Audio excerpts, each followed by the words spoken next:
Hello la team, aujourd'hui analyse du maillot Firth de la Juventus de Turin.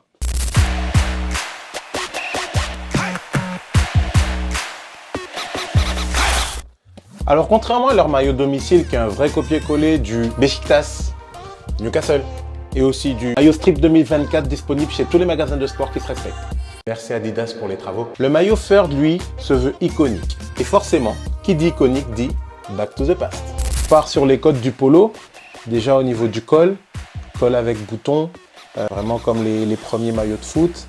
Ensuite, au niveau des manches, on a une surpiqûre et du coup une bimatière avec une matière plus rigide au niveau de la fin des manches. Donc là, on est vraiment sur les codes du polo que les rugbymen ont eu plus longtemps qu'au foot.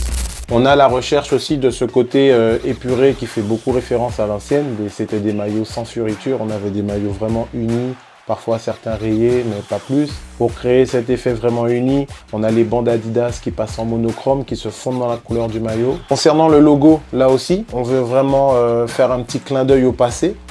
Ce cheval cabré qui faisait partie de l'ancien logo de la Juventus. Et ce qui est bien dans ce maillot, c'est qu'on allie vraiment modernité et ancienneté. On peut constater qu'au niveau du fond du maillot, il y a une trame, il est légèrement tramé. Et cette trame, elle est faite à partir du nouveau logo de la Juventus, donc le logo qui est apparu il y a quelques années, qui a été beaucoup décrié au départ.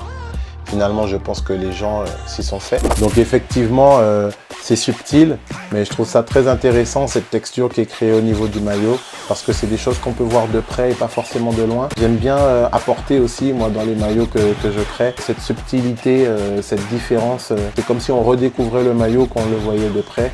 Et je trouve ça très intéressant, ce petit clin d'œil, dernier logo de la Juventus. D'ailleurs, Adidas a vraiment poussé le vice à fond de ce maillot qu'on peut qualifier de vintage, avec leur logo aussi. Ils ont utilisé leur ancien logo, pour ceux qui ont connu vraiment la marque Adidas dans les années 90. Mais là, vraiment, où ils ont plié le game, c'est sur la présentation du maillot. Ils ont vraiment plié le game. Qui d'autre que la légende Monsieur Alessandro Del Piero pour présenter ce maillot?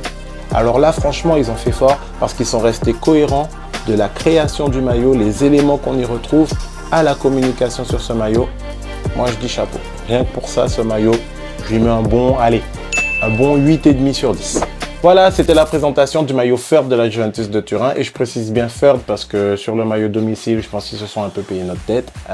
N'hésitez pas à laisser vos commentaires, ce que vous pensez de ce maillot.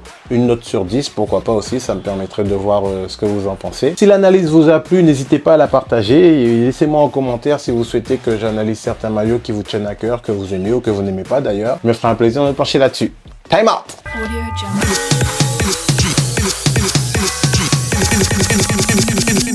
So don't start now, DJs, just like